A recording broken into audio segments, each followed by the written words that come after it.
Justice Amy Coney Barrett's voice thundered through the marble-laced chamber. Obstruct!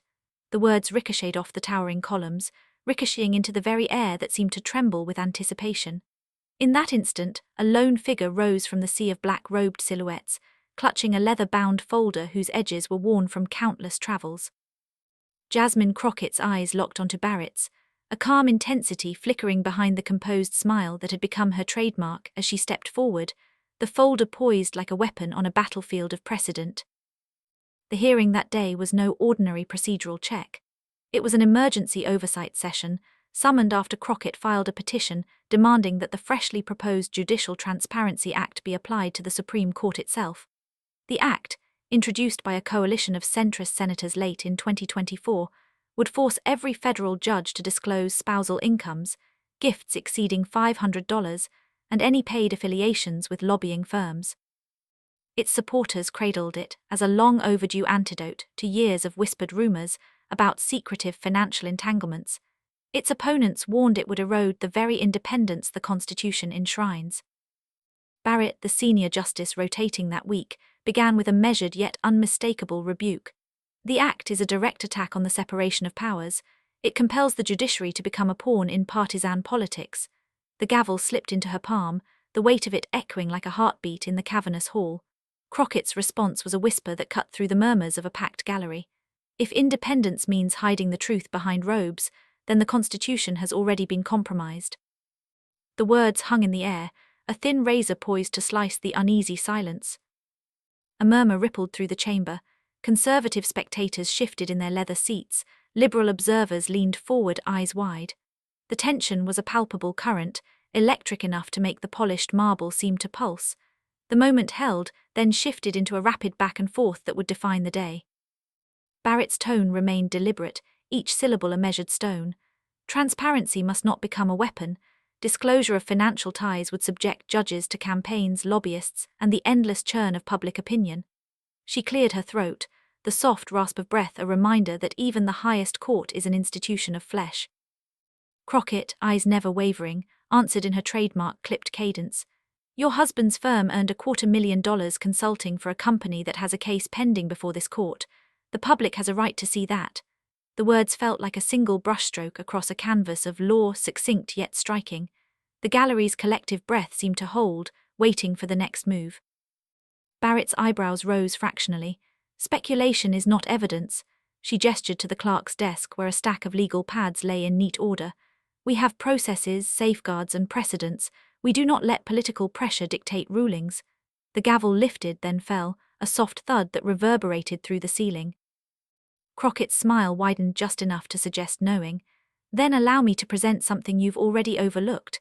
She placed the leather folder directly onto the bench, the creak of leather against polished wood cutting through the hushed rustle of the audience.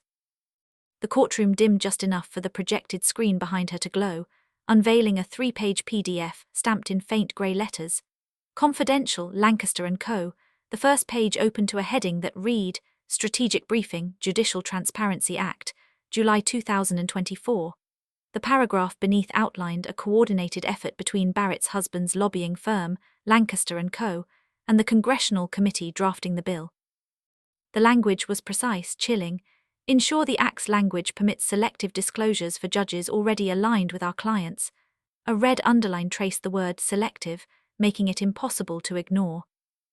The second page shifted to a section titled Firewall Protocol. It recommended routing all financial communications through a third-party shell corporation to evade mandatory filing requirements. The bullet points read, 1. Use encrypted emails, label as internal counsel. 2. Store all transaction records in an off-site server with limited access. 3. Ensure the audit trail is non-public. In the margin, a handwritten note in a dark blue ink, clearly a personal addition, spoke of avoiding recusal scrutiny. The third page unveiled a draft opinion fragment, mirroring verbatim a brief filed by Lancaster & Co. on behalf of a group of anti-abortion advocacy organizations. Highlighted in yellow were phrases like, the public interest demands a balanced approach, not a political litmus test, each line strikingly identical to the lobbyist's language. Barrett's expression hardened. This is privileged attorney work product, it is inadmissible. The words left her throat like a strained breath, The courtroom's ambient hum seemed to press in, a pressure in every listener's ears. Crockett's voice lowered, the cadence steadier than a metronome. Privileged, yes, public no longer. The words landed with a decisive click, and a bright caption splashed across the screen in stark white, privileged versus public. The audience's reaction rippled like a stone dropped in water, gasps shuffling the soft whir of recording devices. The split of opinion was evident on one side. Conservative lawmakers whispered, tactical move, while progressive voices muttered, expose. Just as the tension peaked, a phone on the bench vibrated, the screen flashing an incoming notification. The sound was a faint hum barely audible over the subdued murmurs, yet it caught the attention of every observer. A courtroom IT technician who had been quietly logging the proceedings lifted the device, and a shaky, low-resolution audio file projected through the speaker system. A distorted male voice, barely recognizable, whispered, "If Crockett brings this up, we pull the filing. Keep the memo sealed. Barrett, don't let her see the redacted clause." The breathy hiss of the whisper was punctuated by a faint click, suggestive of someone ending a call. The audio cut abruptly, leaving a lingering echo that seemed to crawl across the vaulted ceiling. Within minutes, Delta Wave Forensics, a reputable digital evidence lab, uploaded a verification badge to their public dashboard. White heavy check mark VRFID 98% confidence. The leak instantly proliferated across platforms. A flood of tweets surged. Barrett leaks 1.4 views in 12 min. "This is bigger than the Capitol riot clips," wrote at Poly Pulse. On Reddit, a thread titled Judicial Transparency Act, Real or Ruse? Exploded, gathering thousands of comments, the top of which declared, "If this memo is legit." "We're staring at coordinated judicial legislative collusion." Someone pressed the emergency button. News tickers on the live feed flashed. CNN, Justice Barrett under unprecedented scrutiny. The courtroom, once a sanctuary of restrained decorum, now resembled a war zone of information. Barrett, visibly unsettled, cleared her throat with a measured exhale, her eyes flicking to the projection screen as if attempting to diminish its glow.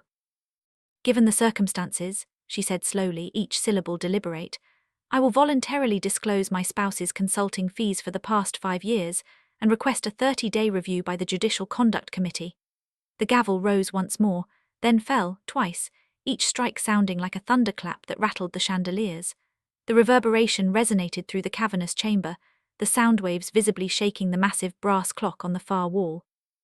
The room fell into a heavy, almost reverent hush. Crockett's stare never left Barrett's. She leaned forward, the leathers of her blazer creasing as she shifted weight, her voice a low, resonant note that seemed to amplify across the marble. "Transparency isn't an option, it's a duty," she declared. The words lingered, a mantra that reverberated in the minds of those present and in the countless screens watching the live stream. In the midst of the courtroom's collective intake of breath, a faint glint caught Crockett's eye, a slight reflection off a metal clasp on the bench's underside. She inclined her head, reaching into a hidden compartment that had been integrated into the woodwork years before, a design feature meant for confidential documents. From within, she withdrew a small, cream-colored envelope sealed with a thin red wax stamp. The audience gasped. The technician's phone buzzed again, but this time the screen displayed an incoming email flagged as confidential internal. Crockett placed the envelope on the bench and opened it, revealing a 4th page, entirely absent from the previously displayed PDF. The hidden document's header read, "Emergency motion, vacate Transparency Act proceedings," in stark red typewriter font. The body of the page was glowing with highlighted red text. "If public disclosure proceeds, initiate emergency motion to vacate the case pending further investigation. All related communications shall be immediately classified and withheld from public release until the investigation's conclusion." Below, a timestamp read 02 Oct 2025 13, 45 UTC. A gasp turned into a collective roar. The page was a back-channel instruction, not a mere procedural note, but a covert directive from the Office of the Attorney General, urging the stalling of the Transparency Act until after the upcoming midterm elections. The timing matched a recorded phone call between the Senate Majority Leader's senior aide and a Lancaster and co-executive, a call that had been logged in the public congressional phone records database and now resurfaced on a bipartisan watchdog site. Barrett's composure cracked, if only for a moment. "I was unaware of that clause. It appears to have been added after my signature," she admitted, her voice tinged with an uncharacteristic hint of vulnerability. The weight of the hidden fourth page settled over the courtroom like a sudden, dense fog. The prior 3-page memo now felt like a decoy, a carefully crafted front to distract from the more insidious directive lurking in the shadows. Crockett's voice rose, cutting through the murmurs, sharp as a scalpel. When the system hides a second page, the truth finds a microphone. The phrase, punctuated by a flash of the word microphone in neon green across the screen, ignited a fresh wave of online commentary. Within seconds, hashtags surged, gavel drop, hidden clause, justice unmasked. Threads on Twitter reflected a split in public opinion. If the hidden clause is real, we have a hijacked legislative process. This is the biggest scandal since Watergate, wrote at Legal Eagle. Others countered, could this be fabricated? Who benefits? The debate spilled into mainstream news, with nightly shows delivering panels dissecting every line of the hidden document. Crockett, maintaining her composure, walked to the front of the bench, her hand resting lightly on the gavel's handle. "We fought for a rule of law that shines, not one that hides behind robes," she said, her eyes scanning the crowded gallery. "The battle isn't over. Every secret document, every whispered call, every hidden clause will surface because the internet never sleeps." The camera lingered on her face as her words echoed, then cut to a stark, bold text overlay that lingered for a full 4 seconds. "When the gavel falls, the internet rises." The line felt inevitable, a meme waiting to be captioned over countless GIFs in the days to come. The gavel swung down one final time, a booming crack that seemed to reverberate beyond the marble walls and into every living room watching the live stream. Barrett rose, her posture rigid, the weight of centuries of jurisprudence upon her shoulders. "Court is adjourned," she declared, her voice steady despite the undercurrent of tension. "I will cooperate fully with the Ethics Committee and submit the complete financial record within 10 days. The words hung in the air like a promise, or perhaps a warning. As the doors opened and the crowd filtered out, a divergent chorus rose. Conservative spectators exchanged brief nods, murmuring, "Finally some accountability." Progressive activists chanted, "Transparency now, transparency now." In the corridor, a young law student recorded a short clip, whispering to her phone, "If you thought the Supreme Court was untouchable, think again."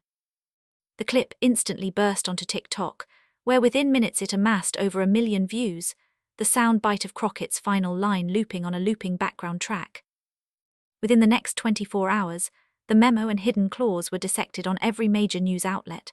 The New York Times ran a front-page exposé titled "Secret Clause Revealed," a legislative backdoor to stall transparency, with a photo of the sealed envelope. The Wall Street Journal published an analysis piece arguing that the hidden directive could constitute a violation of the Administrative Procedure Act, potentially opening the way for a congressional subpoena. Fox News, meanwhile, framed the story as a political attack on the judiciary, questioning whether the leaked documents were fabricated. The dynamic back and forth on cable news mirrored the split online, each network spinning the narrative to fit its audience. Over the following week, the Judicial Conduct Committee announced a formal investigation into the alleged collusion. The committee released a brief stating that it would review the 3-page memo, the hidden fourth page, and the audio leak for potential violations of 28 U.S.C. Section 455, and the Code of Conduct for United States Judges. Congressional hearings were scheduled, with Senator Elizabeth Warren leading a bipartisan panel demanding answers from both Lancaster and Co. and the Office of the Attorney General. In the public sphere, the story took on a life of its own. Memes proliferated, showing the 3 pages of the memo morphing into a dinosaur skeleton with the caption, "Jurassic Justice." A viral TikTok used the audio of the whisper, overlaid with an image of the gavel smashing a glass screen, the caption reading, "When the gavel drops, the whole internet shatters." The hashtag #Barrett leaks trended for 8 consecutive days, generating an estimated 4 billion impressions across platforms. A poll on X, formerly Twitter, asked, "Do you think the hidden clause shows a deliberate attempt to sabotage the Transparency Act?" And 71% answered yes. The political ramifications rippled through Washington. Midterm candidates on both sides were forced to address the scandal in their platforms. Progressive leaders called for an overhaul of the Supreme Court's ethical guidelines, demanding that any future judge undergo an annual, public financial disclosure review. Conservative lawmakers, while generally defending judicial independence, expressed concern about the potential for political manipulation of the court's image. Crockett's own social media exploded. Her Instagram post, a black and white portrait of her standing before the bench, the folder in hand, garnered over 2 million likes. In the caption she wrote, "The truth never hides in plain sight. It hides in documents, in whispers, in the silences we choose to protect. We will keep pulling those silences apart." Her followers responded with a cascade of supportive comments, many reposting the line "When the gavel falls, the internet rises," turning it into a rallying cry for accountability across institutions. Barrett, for her part, maintained a stoic silence in the days that followed. In a brief op-ed for the Wall Street Journal, she framed her voluntary disclosure as a commitment to transparency while preserving the independence essential to our constitutional framework. Legal scholars dissected the piece, noting that her statement carefully avoided admission of any wrongdoing while still providing a signal of cooperation. The final act of the saga unfolded in the form of a nighttime livestream hosted by Crockett, titled Live Q&A, What the Memo Means for the Future of the Court. She fielded questions from a global audience, students, journalists, activists, each query weaving together threads of law, ethics, and politics. When a viewer asked, "Will the hidden clause lead to criminal charges?" she replied, "If the evidence shows a deliberate effort to obstruct a law that the public voted for, that is a serious breach. The courts, the law enforcement agencies, and the people will decide." The session ended with a final, slow-motion replay of the gavel's 3 knocks, each echo timed to the beat of a low bass that faded into a stark white screen. The words "Justice is not a secret. It is a promise" appeared, lingering for an extra beat before the video cut to the end screen. The ripple effect continued well beyond the courtroom doors. Within a month, a bipartisan group of senators introduced the Judicial Ethics Reform Act, a bill that would require all federal judges, Supreme and lower, to file annual, publicly accessible financial disclosures, with strict penalties for non-compliance. The bill, though still facing opposition, advanced far beyond any prior attempts, spurred directly by the public pressure emanating from the fallout of the memo leak. In the weeks that followed, the 3-page memo and its hidden 4th page became a case study in law schools across the country. Professors used the documents to teach about the delicate balance between judicial independence and accountability, illustrating how a single folder can tilt the scales of public trust. The phrase "when the gavel falls, the internet rises" made its way onto graduation caps and coffee mugs, a reminder that in the digital age, no institution can hide behind closed doors forever. And somewhere, in a dimly lit office, a senior clerk at Lancaster & Co. stared at his screen, the weight of the scandal pressing down, contemplating the next move in a game that had already reshaped the nation's understanding of how power, money, and law intertwine. The story, still unfolding, underscored a timeless truth. When a public servant tries to veil a conflict, the moment those pages slip into the light, the ramifications echo far beyond the marble halls, through the corridors of Capitol Hill, across the endless scroll of social feeds, and into the very fabric of democratic trust. When the gavel falls, the internet rises,